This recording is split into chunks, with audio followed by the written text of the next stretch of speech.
Yan, nandito tayo ngayon mga ka-jammers sa Kuta Beach dito sa Bali, Indonesia.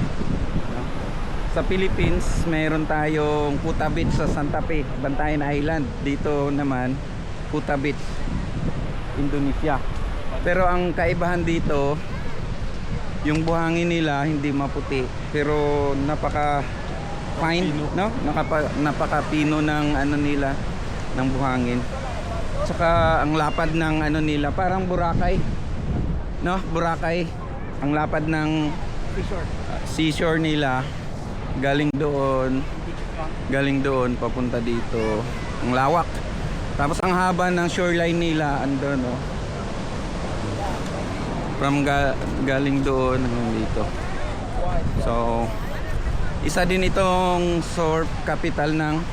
surfing capital ng Bali, Indonesia. Dito ginaganap yung mga surfing competition, no?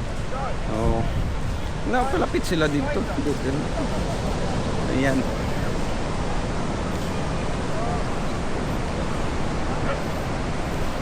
At saka dito nagtuturo din sila ng surfing. Ayan, ayan doon sa kabila, tinuturuan sila ng surfing. Ayan, tinuturuan sila ng surf. At saka ito, surfing. Okay. See you tomorrow.